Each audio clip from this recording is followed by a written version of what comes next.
Hermano, no se le olvide nunca que Dios es bueno. Lo repito, bueno es Dios.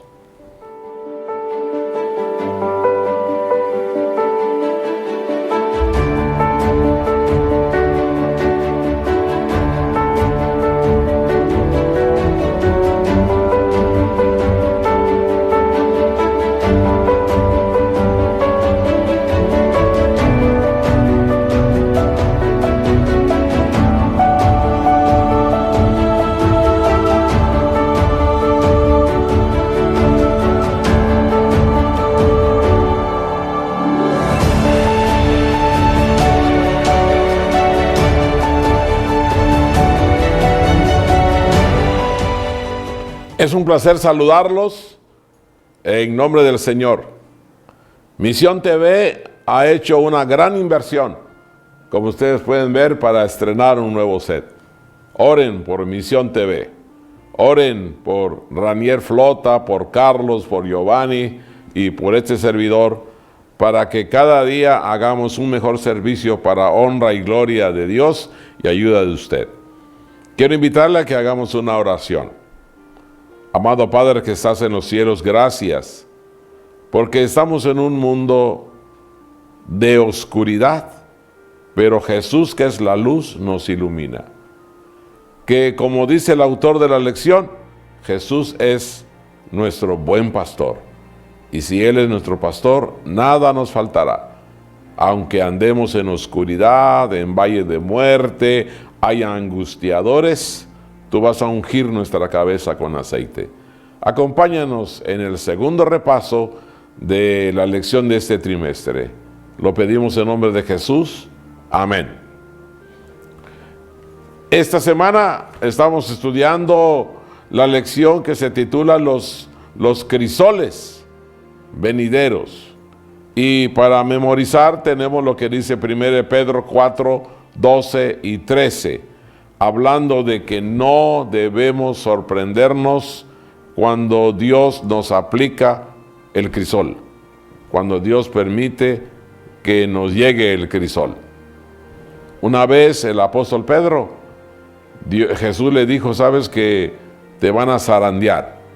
Imagínense si al apóstol Pedro lo iban a zarandear, porque a nosotros no. Para que nosotros podamos comprender, también en la revelación de su gloria, nos vamos a gozar con alegría, según 1 Pedro 4, 12 y 13. El diccionario, como leímos la semana pasada, dice que el crisol es un recipiente que se utiliza para derretir una sustancia. Yo me acuerdo cuando estaba en la prepa, íbamos al laboratorio de química y ahí teníamos el matraz, teníamos el fuego, lo aplicábamos a ciertos elementos químicos para que entonces la materia saliera pura. Estas definiciones también nos dan una idea práctica de lo que sucede en nuestra vida espiritual.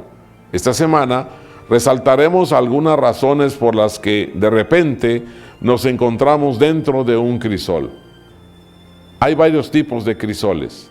Vamos a conocerlos para saber cómo debemos responder cuando nos meta Dios en un crisol diferente.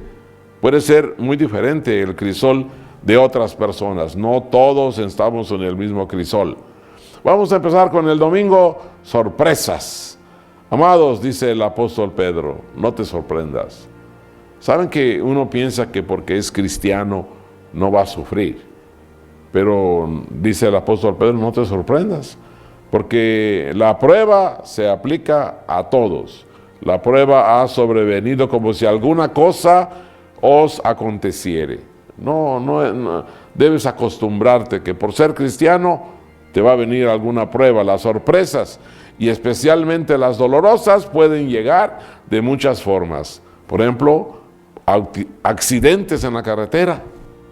O si no te informan que perdiste el trabajo, como pasó en tiempo de pandemia, o puede ser que te hiciste un análisis de tu cuerpo y se reporta que hay alguna enfermedad. Hay otro crisol que es la traición de alguien. ¿Cómo duelen las traiciones? de las personas que amas, de las personas en quienes tienes confianza. A veces el dolor es muy intenso, pero el elemento sorpresa siempre lo empeora. Esta semana vamos a ver algunos tipos específicos de situaciones dolorosas o crisoles que no deberían tomarnos por sorpresa. Para empezar, vamos a ver lo que dice 1 Pedro 4:12. La palabra griega para sorpresa en 1 Pedro 4:12 significa: no creas que por ser cristiano no vas a batallar, no vas a sufrir. No te sorprendas si Dios permite que estés en un crisol. No te sorprendas. Algunos hermanos piensan que porque ya se bautizaron, que porque son fieles en los diezmos, entonces no debe venir prueba. Al contrario, debemos considerar las pruebas normales, porque son de esperar. ¿Te imaginas? Son de esperar. Puedes experimentar una prueba de fuego como una quemadura. Cuando yo hace unos meses empecé a cocinar, ¡qué sorpresa cuando brincaba el aceite y me quemaba!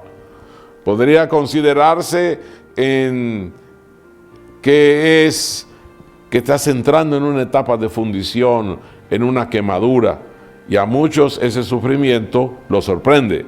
No te sorprendas, porque si te sorprendes tienes una visión demasiado simplista de una vida cristiana. Sabemos que hay dos bandos. Fíjate bien, Dios, que es bueno, y el otro bando, Satanás, que es malo.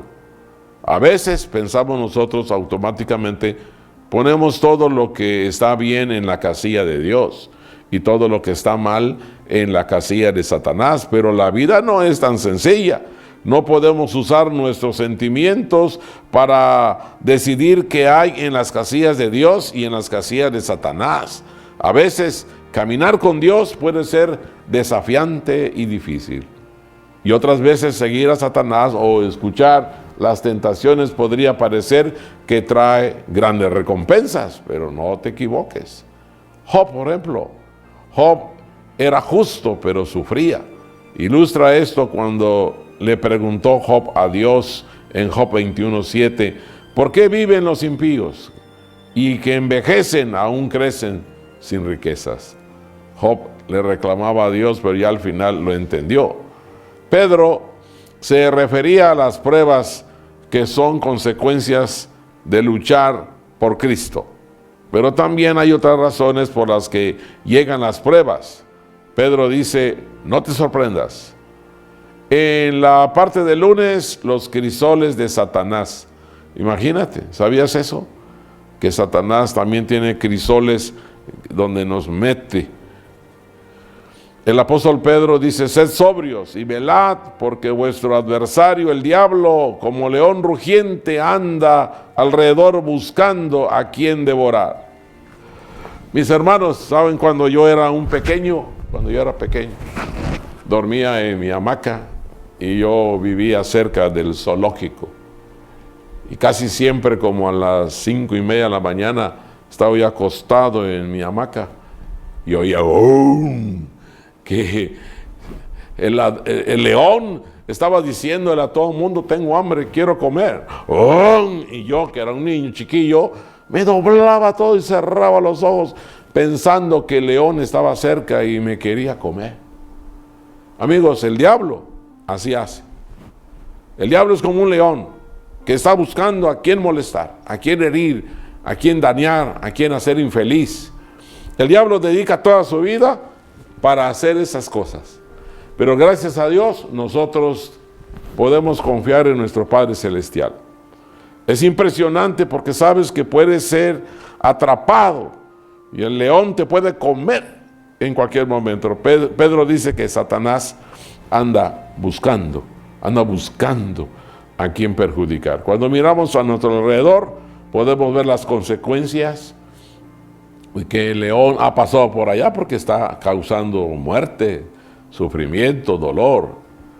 Todo eso, la muerte, el sufrimiento, la tergiversación. ¿Sabe usted qué es la tergiversación? Es la ambigüedad, es la perversión de lo moral, Y los valores están por todas partes. No podemos evitar que el león ande cerca de nosotros. Satanás siempre anda buscando a quien dañar.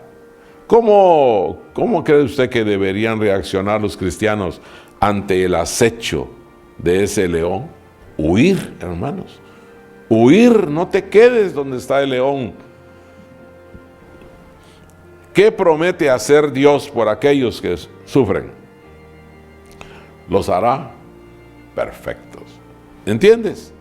Cuando Dios te mete en el crisol es para quemar todo lo espurio, todo lo defectuoso que hay en tu vida, y entonces sales perfecto. Pedro escribe estas palabras en el contexto de cómo responder a los ataques de Satanás en contra de la fe cristiana.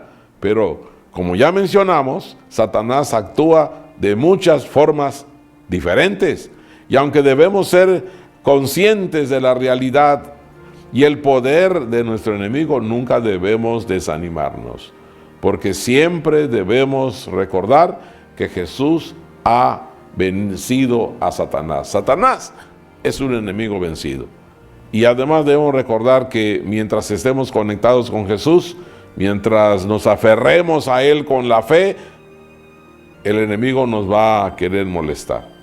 Tampoco nos va a poder derrotar. Gracias a la cruz, la victoria de Cristo es tuya. La victoria de Cristo es nuestra. Piensa en otras formas en que Satanás produce dolor. Dice el apóstol: sean prudentes, manténganse despiertos, porque su enemigo, el diablo, anda como un león. Hay que, hermanos, ser prudentes. ¿Para qué arriesgarnos? ¿Para qué arriesgarnos? No te arriesgues. Si ya sabes que no es bueno eso, pues no te arriesgues. En la parte del martes vamos a ver los crisoles del pecado. Imagínate, no solo el diablo produce crisoles, sino también el pecado. El apóstol Pablo dice: porque la ira de Dios se revela desde el cielo contra toda impiedad de injusticia de los hombres que detienen la justicia, la verdad. Todo lo que hacemos tiene consecuencias. Si tú te paras al mediodía bajo los rayos del sol, sobre todo ahora que hay mucho calor, con tu heladito ahí, ¿qué va a pasar con tu helado? La consecuencia es que se va a derretir. Es la ley de la causa y el efecto. Siempre la ley de la causa y el efecto van de la mano. Y por más que querramos salir de las cosas que difieren, que son diferentes con el pecado, ocurre lo mismo. Siempre hay consecuencias. No te arriesgues. No es que nuestro Dios esté pensando en el cielo a ver qué le hago a estos terrícolas. No, Dios no está haciendo eso. El pecado en sí conlleva sus consecuencias inherentes.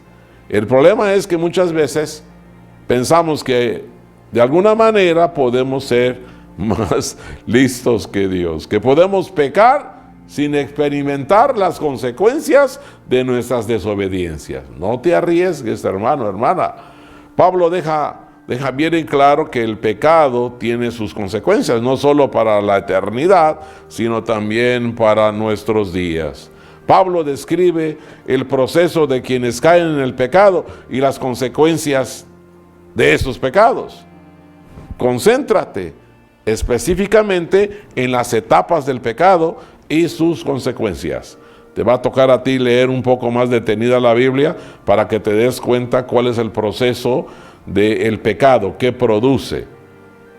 Un par de versículos antes, Pablo describe estas consecuencias como la ira de Dios. La ira de Dios en este pasaje simplemente denota que Dios permite que la humanidad coseche lo que siembra. La pandemia, por ejemplo. La pandemia es una cosecha de los pecados, de las groserías, la burla que está haciendo el diablo en este mundo. Y ¿usted cree que no tiene consecuencia todo lo que están haciendo los transexuales, las lesbianas, los casamientos, todas esas salvajadas e inmorales que estamos viendo?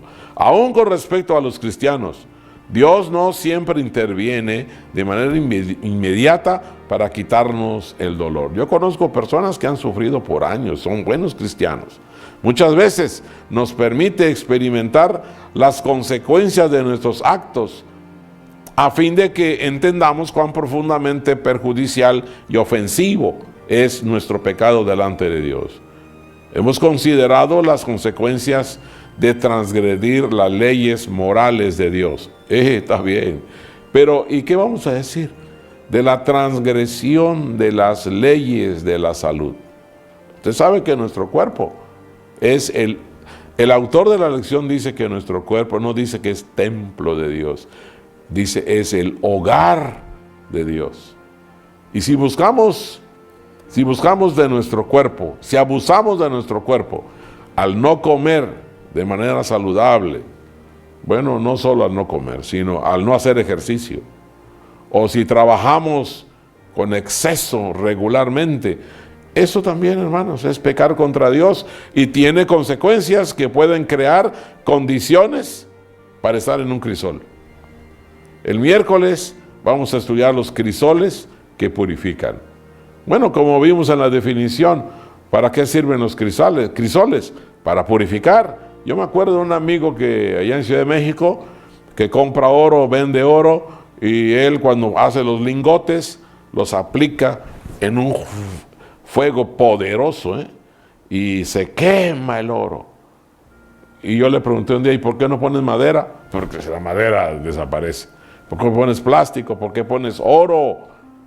Bueno, quiere decir eso para consuelo, para que nos consolemos de que si Dios nos aplica a nosotros el fuego, es porque valemos mucho. Tú vales de acuerdo a la sangre de Cristo Jesús. Dios quiere refinarnos. Hay una cita que dice así: si el Espíritu de Dios trae a tu mente una palabra del Señor que te hiere, puedes estar seguro de que hay algo en ti que Dios quiere. Por eso te hiere hasta que muera. ¿Cómo entender esta cita? ¿Y cómo entender el versículo que Dios permite los crisoles para purificarnos? El refinamiento y la prueba de Dios incluyeron una acción drástica, enérgica. Es probable que haya 3 razones por las cuales refinar o por las cuales probar y puede asemejarse a un crisol. Por ejemplo, ¿por qué razón aplica Dios el crisol? En primer lugar, porque experimentamos dolor cuando nos permite que las circunstancias llamen nuestra atención sobre nuestro pecado.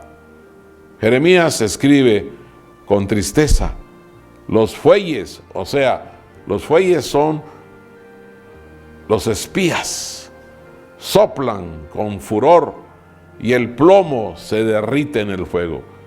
¿Has sido tú maltratado por un soplón? Los que tienen la guía de estudios 3 en 1 pueden leer la lección número 2 al final del libro para que vean cómo el autor está pensando. Él cuenta que cuando recién se graduó para ser pastor, una hermana le contó un problema muy feo, doloroso, y por más que él trató de animarla, dice, un fracaso, no pude animarla.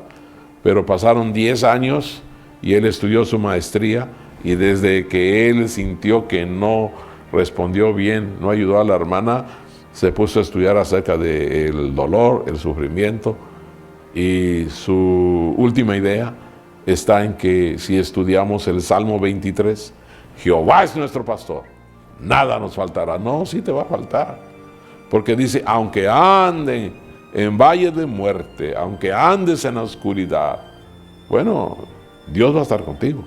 Por eso la lección se llama En el crisol con Cristo. Y el Salmo 23, si usted dedica tiempo para analizarlo, se va a dar cuenta de que nuestro Dios permite todas esas pruebas para refinarnos. Los malvados no se purifican.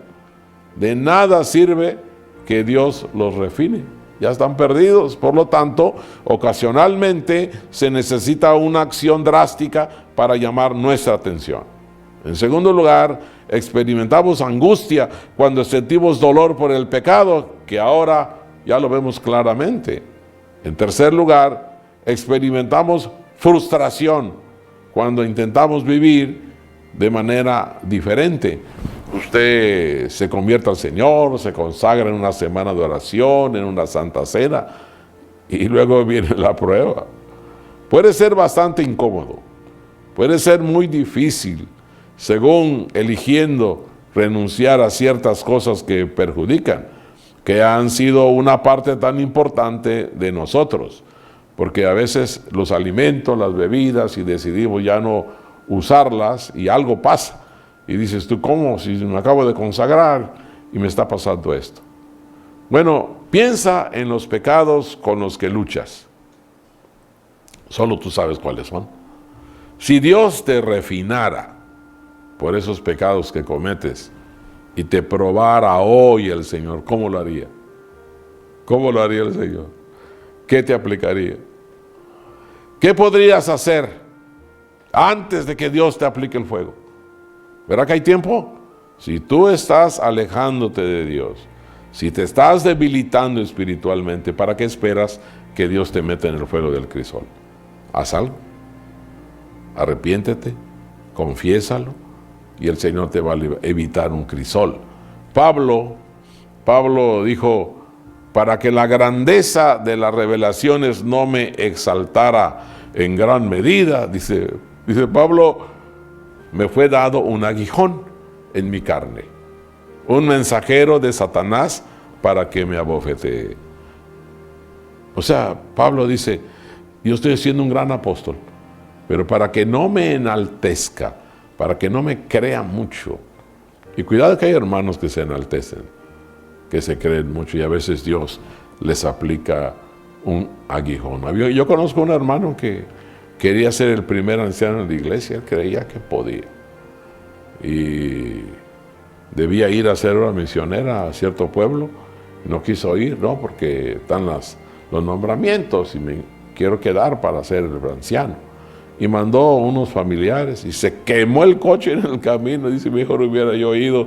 O sea, Dios le permitió una aflicción para que recapacitara. Hay una gran diferencia entre cortar y podar. ¿Comprende? Va a usar lo mismo, un cuchillo.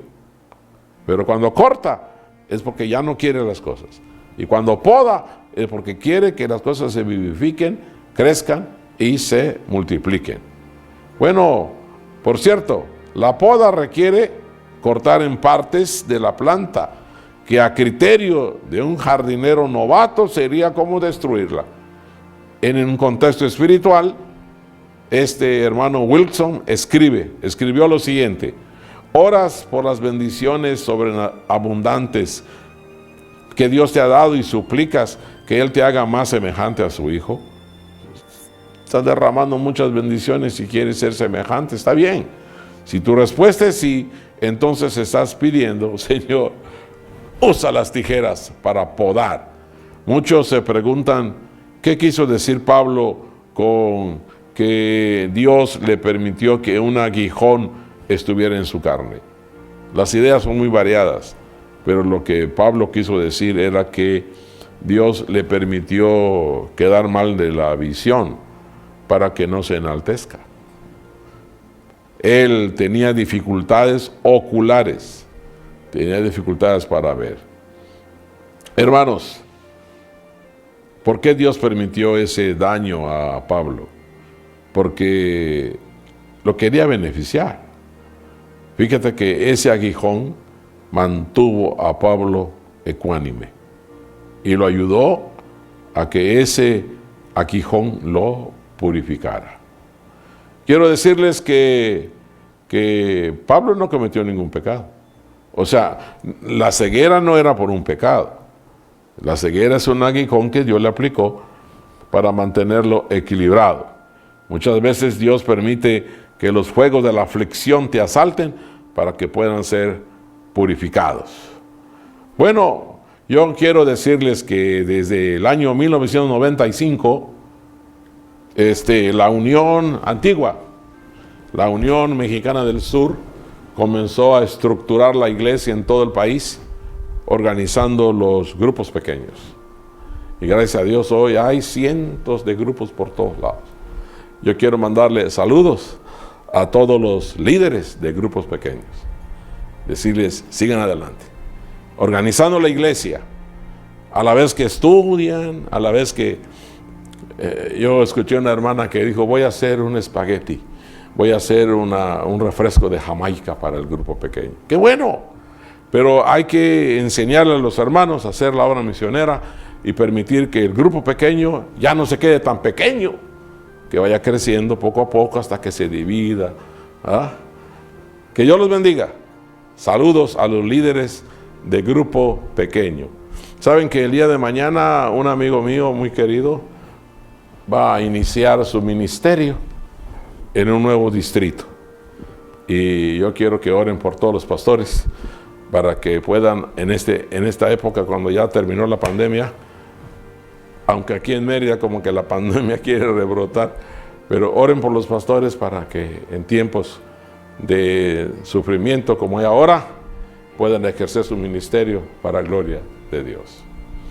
¿Quieres que oremos por algún aguijón o por que estás batallando en la aflicción? Oremos. Amado Padre que estás en los cielos, te quiero rogar que aceptes nuestra gratitud por esta linda lección que nos va a calmar, que nos va a hacer comprender de que si Jesús tuvo aflicción, y los hebreos, y José, y tantos héroes, Señor, ayúdanos a entender que la aflicción que hoy permites que tengamos es para nuestro refinamiento y para nuestro bien. Cuida a tu iglesia, Padre. Bendice a los que están sufriendo, que tengan paciencia y que soporten. Bendice también a los líderes de grupo pequeño. Te ruego por los líderes de ese lindo pueblo de Quintana Roo. Y bendice a ese nuevo pastor que va a ejercer su ministerio allá en Oaxaca. Gracias por Misión TV. Bendícenos en Misión TV, Señor. Te lo rogamos en el nombre de Jesús. Amén. Que Dios te bendiga. Nos vemos la próxima semana.